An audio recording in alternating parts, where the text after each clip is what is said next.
जय गुरुदेव। लंबा मार्ग दूर घर, बिकट पंथ बहुमार। कहो संत क्यों पाइए, दुर्लभ हरि दीदार।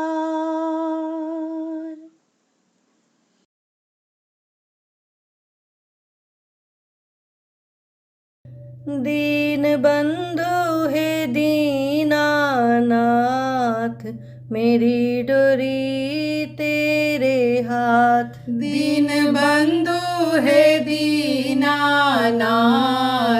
मेरी डोरी तेरे हाथ। दीन बंधु है दीनानाथ, मेरी डोरी तेरे हाथ। दीन बंधु है दीनानाथ,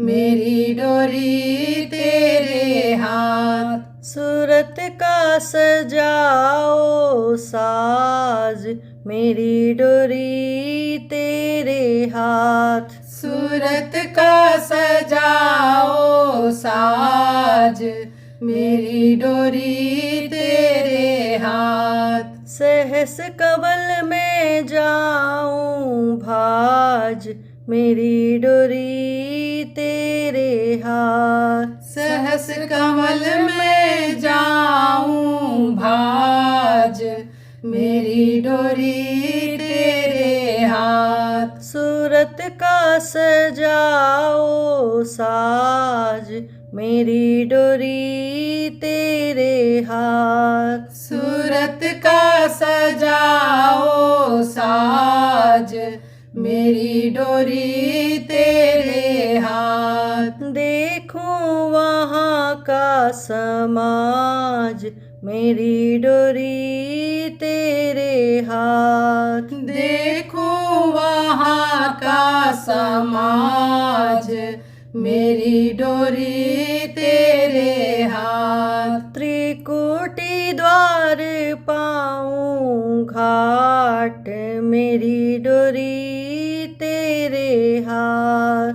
त्रिकुटी द्वार पाऊं घाट, मेरी डोरी तेरे हाथ। दसम द्वार खोलूं पाट, मेरी डोरी तेरे हाथ। दसम द्वार खोलूं पाट, मेरी डोरी तेरे हाथ। भंवर गुफा अगम घाट, मेरी डोरी तेरे हाथ। भंवर गुफा अगम घाट, मेरी डोरी तेरे हाथ। खोलो वहाँ का कपाट, मेरी डोरी तेरे हाथ। खोलो वहाँ का कपाट, मेरी डोरी तेरे हाथ। सतलोक में पाऊं बास, मेरी डोरी तेरे हाथ। सतलोक में पाऊं बास, मेरी डोरी तेरे हाथ। सतपुरुष के जाऊं पास, मेरी डोरी तेरे हाथ। सतपुरुष के जाऊं पास, मेरी डोरी तेरे हाथ। अलख लोक में पाऊं बास, मेरी डोरी तेरे हाथ। अलख लोक में पाऊं बास, मेरी डोरी तेरे हाथ। अगम लोक में पाऊं बास, मेरी डोरी तेरे हाथ। अगम लोक में पाऊं बास, मेरी डोरी तेरे हाथ। जग की छूटे सब अब आस, मेरी डोरी तेरे हाथ। जग की छूटे सब अब आस, मेरी डोरी तेरे हाथ। यम की टूटे अब त्रास, मेरी डोरी तेरे हाथ। यम की टूटे अब त्रास, मेरी डोरी तेरे हाथ। निज चरणों में पाऊं बास, मेरी डोरी तेरे हाथ। निज चरणों में पाऊं बास, मेरी डोरी तेरे हाथ। सतगुरु निज साथ साथ, मेरी डोरी तेरे हाथ। सतगुरु निज साथ साथ, मेरी डोरी तेरे हाथ। दीन बंधु है दीनानाथ, मेरी डोरी तेरे हाथ। दीन बंधु है दीनानाथ, मेरी डोरी तेरे हाथ। जय गुरुदेव। जय गुरुदेव।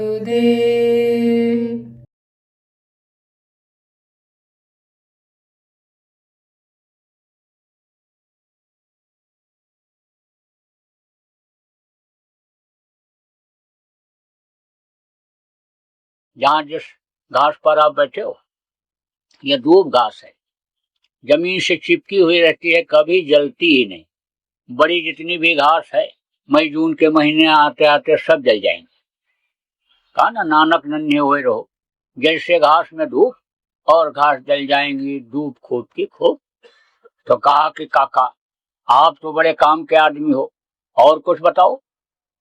कहा और क्या बताएं, क्या जानना चाहते? अरे जानना चाहते हैं जो जीवन में उपयोग की चीज हो, काका कुछ बताओ। अरे हम क्या बताऊं मैं तुमको, तुम तो पढ़े लिखे हो। अरे बोले ये पढ़ाई तो वहां पढ़ाई ही नहीं जाती। यह भारतीय संस्कृति और यह कल्चर, यानी जो आपके पास बड़ा पड़ा है, वो तो वहां को सिखाया पढ़ाया ही नहीं जाता है। इसीलिए तो काका बेकार घूम रहा हूँ सर्टिफिकेट लिए हुए, कहीं नौकरी काम कहीं कुछ मिल ही नहीं रहा है। काका को सीख नहीं पाए, भारतीय संस्कृति ही तो मिटी जा रही है। काका कुछ बताओ। जब पैर वैर फिर दबाने लगा, हाथ जोड़ा, तब कहा अच्छा देख, 3 कोट से बचना है, सफेद कोट काली कोट। तो कहा ये कौन कोट होती है? सफेद कोट काली कोट। काका बताओ तो क्या? तो अब सफेद कोट काली कोट क्या बताया बुढ़े ने? कहा देखो, कम खाओ, कम खाओगे तो रोग नहीं होगा। तो सफेद कोट पहनने वाले डॉक्टर साहब के पास नहीं जाना पड़ेगा, और नहीं तो डॉक्टर साहब के पास जाओगे तो हलाल कर देंगे। हलाल का मतलब क्या होता है? हलाल का मतलब होता है पैसा भी ले लेते और पेट भी फाड़ देते। ऑपरेशन तुरंत बताते हैं आजकल के डॉक्टर, तुरंत, और तुरंत कहते हैं कि बस अब जल्दी कराओ, नहीं तो खतरा है, जिम्मेदारी नहीं है। और फॉर्म पहले भरवा लेते हैं कि कोई बात हो गई तो हमारी जिम्मेदारी नहीं है। अब उनकी भी गलती नहीं, हमने तो शोध किया, तो शोध में उन डॉक्टरों की भी गलती नहीं, क्योंकि उनकी पढ़ाई बहुत महंगी हो गई। नाम लिखाने में 50-50 लाख रुपया यानी डोनेशन देते हैं, और 5 साल तक फीस भरते हैं और रगड़ते हैं, पढ़ते हैं, और लौट करके जब आते हैं तो 40-40 करोड़ 50-50 करोड़ रुपया लोन लेकर के नर्सिंग होम बनाते हैं, और फिर उसमें और स्टाफ रखते हैं। तो 500 रुपया के फीस से वो चलेगा? वो तो ऑपरेशन में कमाएगा एक मरीज से 2 लाख 3 लाख, तब उसका वो चलेगा। अब यह सूत्र है कि कम खाओगे तो बीमारी नहीं आएगी। जब ज्यादा मन कहने लगता है जिस चीज को खाने के लिए, समझ लो वही चीज नुकसान करता है। जैसे शुगर का मरीज है, मीठा मीठा मांगेगा और मीठा खाता है, थोड़ी देर के लिए ताकत आ जाती है तो वो कहता है ताकत आ गई, इससे थोड़ी एनर्जी मिल जाती है, और बस जैसे पेशाब किया बस तैसे फिर कमजोरी आ जाती है। तो मन उसका वही मांगता है। तो मन जिस चीज को मांगे उसको अगर न दो, मन को मार ले जाओ तो नुकसान कोई चीज नहीं करेगी। जो चीज अच्छी लगी बस उस पर ब्रेक लगा दो कि ज्यादा नहीं खाना है। मीठा खाना भी है तो एक पीस से ज्यादा नहीं खाना है अगर शुगर नहीं है तो। और नहीं अगर शुगर की है दिक्कत तो इतना पसीना बहाएंगे, दौड़ लगाएंगे, इतना मेहनत शरीर से करेंगे कि यानी समझ लो कि अंदर की गर्मी निकल के पसीने के रूप में बाहर आ जाए, तब तो वो हजम हो सकता है। तो कहा भाई कम खाओ और गम खाओ। गम खाओ का मतलब होता है बर्दाश्त कर लो। अगर बर्दाश्त कर लोगे तो लड़ाई झगड़ा नहीं होगा, और लड़ाई झगड़ा नहीं होगा तो कोर्ट कचहरी में नहीं जाना पड़ेगा। काला कोट वाले को, वकील को खोजना नहीं पड़ेगा जो काला कोट पहनते हैं, और नहीं तो मुकदमा कितना दिन चलेगा, कोई ठिकाना है। ये भारत का संविधान बहुत पुराना हो गया, और जब ये बना था तब की परिस्थितियां और थी, अब परिस्थितियां बदल गई। अब इसमें आमूल चूल परिवर्तन की जरूरत है, तभी लोगों को अन्य समझ लो न्याय सुरक्षा मिल पाएगी, तभी लोगों को रोटी रोजी मिल पाएगी, तभी व्यवस्था सही हो पाएगी। अब आप ये समझो कि इसके लिए तो प्रयास हमने जारी कर दिया है, और खबर हमने भेजी है कि आप जनता की बुनियादी दिक्कतों का अध्ययन कराइए, उनको क्या सुख सुविधा दी जा सकती है, और उसके बाद में विशेषज्ञों को बैठाइए, बुद्धिजीवियों को बैठाइए, और फिर अन्य उसी के अनुसार अन्य इसमें संशोधन कर दीजिए, तो ये सारी समस्याएं सुलझ जाएंगी। समस्याएं जितनी हैं सब सुलझ जाएंगी। तो आप उस संविधान के अंतर्गत अन्य समझ लो कि कितने दिन मुकदमे चलेंगे, और कितनी जूतियां खींच जाएंगी पेशी करते करते, और कितना रुपया फीस दे देना पड़ेगा वकील को, कोई ठिकाना नहीं। एक वकील साहब थे तो उनका लड़का पढ़ करके आया वकालत। कहा पिताजी अब आपको कोर्ट में नहीं जाने देंगे, बहुत मेहनत किया आपने, वकालत करते करते आप बुढ़े हो गए, अब आपका सारा केस मैं देखूंगा। वकील साहब ने कहा अरे थोड़ा और अनुभव कर ले, तब उसके बाद में देखना। बोला हमको सब अनुभव हो गया, फर्स्ट डिवीजन पास हुआ हूँ। बस फाइल उठाया और लेकर के चला गया। शाम को जब लौटा तब कहता पिताजी आपने देखा 25 साल से आप मुकदमा लड़ रहे थे और मुकदमा नहीं खत्म करा पाए, और मैंने एक ही पेशी में खत्म करा दिया। वकील साहब ने कहा है कौन सा मुकदमा तुमने खत्म करा दिया? तो कहा वो सेठ जी वाला। अरे तुमने तो गजब कर दिया, उसी एक सेठ जी वाले मुकदमे की फीस ने तो तुमको पढ़ा लिखा करके वकील बना दिया, और तुमने उसी मुकदमे को खत्म करा दिया। गजब कर दिया तुम। तो अब आप इस बात को समझो कि बर्दाश्त कर लो तो आप समझो कि झगड़ा झंझट होगा। ये हमारे गुरु महाराज थे, गुरु महाराज के गुरु महाराज, तो गुरु महाराज के पास ऐसी दया हुई उनकी मेरे ऊपर। संतों के पास रहना बड़ा मुश्किल काम, लेकिन जब वो दया कर देते हैं तो अपने पास रख करके सेट कर लेते। तो गुरु महाराज के पास रहने का मौका मिला तो बहुत सी बातें बताते रहते थे। तो गुरु महाराज ने बताया कि हमारे गुरु महाराज के ऊपर एक पड़ोसी नाराज हो गई। अब चाहे शंका में ही नाराज हुई हो तो गुरु महाराज को यानी दादा गुरु जिनको हम लोग कहते हैं उनको गाली देने लगे। अब मोहल्ला वाले इकट्ठा हो गए पड़ोसी कि अब तो झगड़ा हो ही जाएगा, अगर गुरु जी नहीं बोलेंगे तो चेला लोग तो जरूर लड़ाई कर लेंगे। तो वही गाली देने लगे, और गुरु जी और सब लोग सुनते रहे खड़े खड़े। गुरु जी ने इशारा कर दिया सब लोगों को कुछ बोलो नहीं। अब वो जब यानी गाली दे करके थक गई, कोई कुछ बोला ही नहीं, न गुरु जी कुछ बोले। जब थक गई तब उन्होंने अपने जेब में कुर्ता में हाथ डाला और ऐसे पलटा देखा, इधर हाथ डाला ऐसे देखा, और फिर ऊपर का जेब पलटा ऐसे देखा, और उसके बाद कुर्ता उतारे ऐसे झाड़ने लगे। तो लोगों ने पूछा कि क्या कर रहे हो गुरु जी? अरे बोले मैं देख रहा हूँ इसकी गाली रखी कहाँ है, जो इतनी गाली इसने दिया वो ना हमारे जेब में है न कुर्ते में है, तो कहाँ रख चली गई ये गाली? और सब लोग हंस पड़े, वो भी हंस पड़ी, लौट गई। ऐसे बर्दाश्त में बड़ी शक्ति होती। तो ये कहने का मतलब यह है कि यह दुखों का संसार है, लेकिन इस दुख के संसार से जो निकल गए अब वापस उस मृत्युलोक में आने वाले नहीं।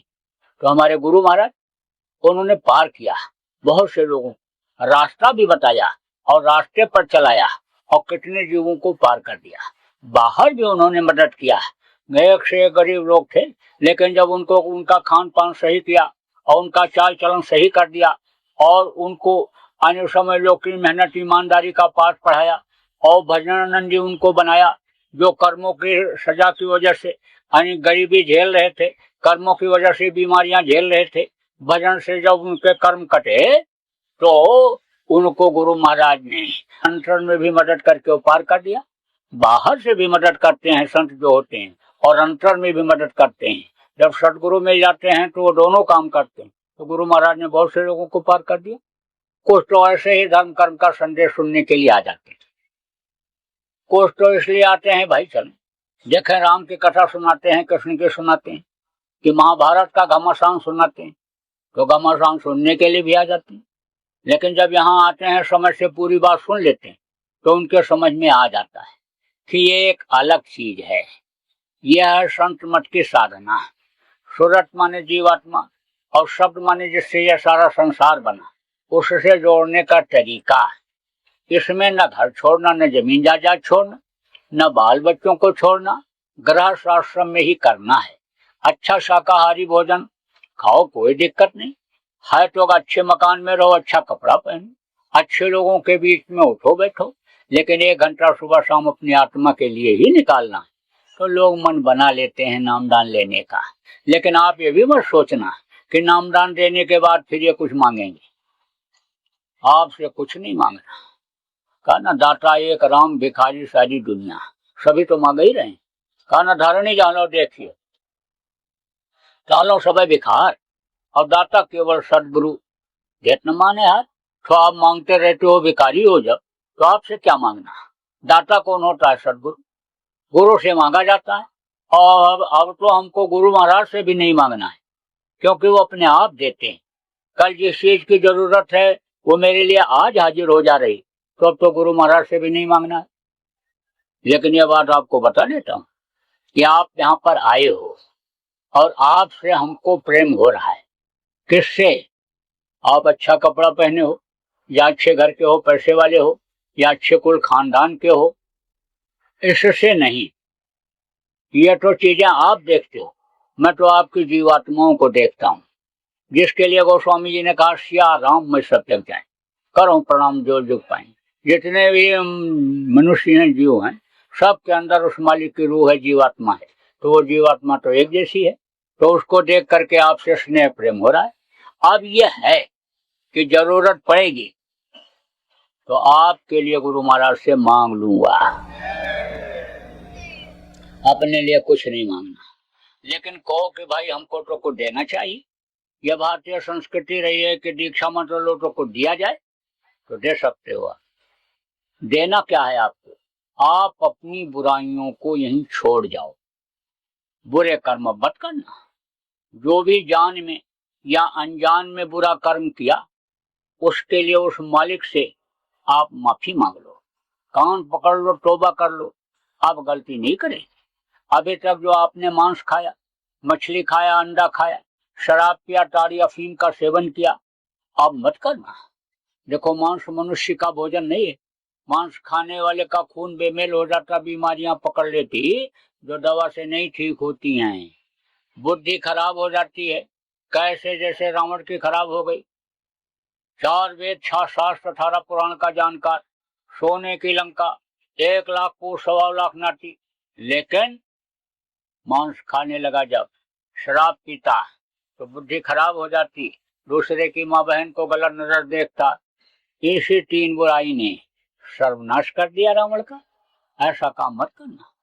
देखो जो जानवरों को मारता है, काटता है, लाता है, बनाता है, खाता है और खिलाता है, सबको बराबर पाप लगता है। इसलिए अब पाप घर में नहीं होना चाहिए, अब मांस घर में नहीं आना चाहिए, न पकना चाहिए। मछली क्या है? तालाब की सफाई के लिए बनाई गई। कोई भी गंदी चीज आप तालाब में डाल दो, मछली आकर खा जाती है, खखा के ठोक दो, टट्टी करके धोने के लिए जाओ, टुकड़े गिरेंगे, मछली खा जाएगी। कोई गाय बैल भैंस सुअर बह करके आ जाए, नदी तालाब में मछली खाती है। मछली मत खाना। अंडा क्या है, ये माताएं मासिक धर्म होती, तो खराब खून इकट्ठा हो जाता है तो उसका बच्चा बन जाता है। मुर्गियों का खराब खून और उनके टट्टी पेशाब का खराब हिस्सा जब इकट्ठा हो जाता है तो वही अंडा बन जाता है। अब डॉक्टर साहब लोग तो कहते हैं अंडा खाओ ताकत आ जाएगी, लेकिन ये डॉक्टर और वैज्ञानिक जो अंडा खाते और खिलाते हैं सब अज्ञानी, इनको कोई ज्ञान नहीं। हवाई जहाज तो बना लिया, कहते हवाई जहाज बना लिया, उड़ते हैं आसमान में, लेकिन पेट्रोल खत्म हो जाए या कोई नट ढीला हो जाए तो मुंह के बल गिरता है। वो भी तो कोई विज्ञान था कि हनुमान जी जब संजीवनी बूटी लेने के लिए गए थे तो हवाई जहाज हेलीकॉप्टर पर बैठकर गए थे, उड़ करके गए थे, पूरा पहाड़ उठा करके ले आए थे। कोई हवाई जहाज ऐसा बना जो पहाड़ उठा के ले आए? वो भी तो कोई विज्ञान था कि सती सावित्री ने पति के प्राण को वापस ले लिया था, सती अनुसुईया ने ब्रह्मा विष्णु महेश को छोटा छोटा बच्चा बना दिया। तो कितना भी डॉक्टर टर टर करता रहे, न तो अंडा खाना न बच्चे को खिलाना। और बच्चों को तो यही सिखा दो कि बेटा घर से बाहर की कोई चीज खाओ ही नहीं, क्योंकि रातों रात लखपति बनने के चक्कर में लोगों ने अपनी ईमान और धर्म को बेच दिया, मिलावटी चीजें बहुत बाजार में उतार दिया। अब बच्चों का स्वाद आने जब उसमें मिला बच्चों को, तो वही खाते हैं, घर की चीज कोई खाना ही नहीं पसंद करते। अब किडनी खत्म होती जा रही है, लीवर खत्म हो जा रहा है, सांस की बीमारी, बवासीर, बकंदर, हार्निया, ये बचपन में ही बच्चों को होता जा रहा है। इसलिए बच्चों को यही सिखाओ और खुद भी ऐसी चीजों को खाने पीने से बचो। बच्चों का ध्यान रखना बहुत जरूरी है। कम से कम थोड़ा समय बच्चों पर तो आप दो, जिनके लिए दिन रात दौड़ते रहते हो कि भाई कमा करके बच्चों के लिए हम मकान बना दें, जमीन जायदाद यानी बढ़ा दें और कुछ पैसा जमा कर दें उनके काम आने वाला। तो वही बच्चे अगर बिगड़ जाएंगे तो कुल खानदान का यानी समझ लो नाम खत्म कर देंगे, इज्जत खत्म कर देंगे, धन दौलत तो बर्बाद होने में देर नहीं लगेगी। इसलिए कम से कम थोड़ा समय दो। ये तो देखो कि घर से निकले कहाँ गए, स्कूल गए कि घूमने चले गए, लौट करके आवे पूछ तो लो क्या पढ़ा क्या पढ़ाया। कम से कम होमवर्क तो उनका करा दो, कम से कम जब बैठ करके पढ़े तो ये देख लो कि भाई शनिमा कंप्यूटर पर देख रहा है कि वो जोड़ घटाव कर रहा है, कम से कम ये तो आप देख लिया करो। इसकी जिम्मेदारी होती है, आपकी जिम्मेदारी बनती है।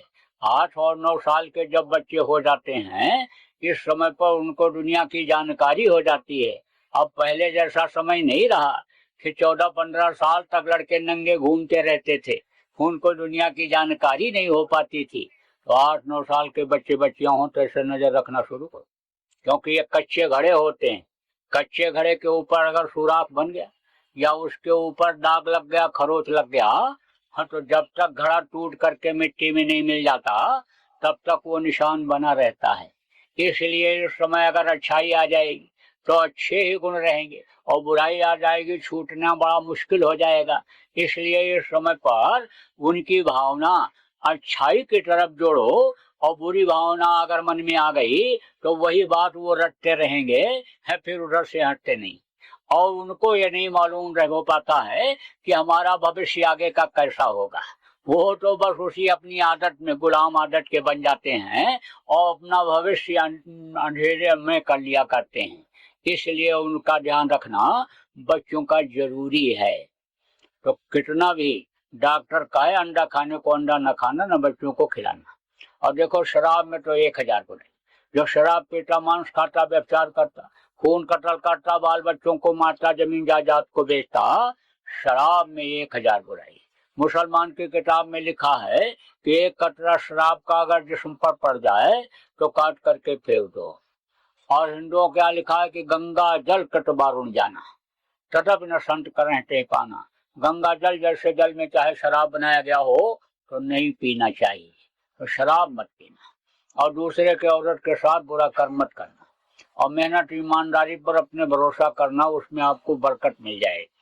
नामदान देना कोई आसान काम नहीं, बड़ा कठिन काम है, लेकिन गुरु महाराज का जब आदेश हो गया तो नामदान देना शुरू कर दिया। लाखों लोगों को नामदान दे चुका और जो करते हैं उनको फायदा हो रहा है।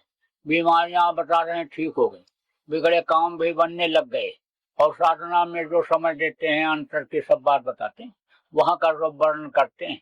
तो अब आप इस बात को समझो कि यह बात आपको इसलिए बता रहा हूं कि करोगे तो आपको भी फायदा होगा।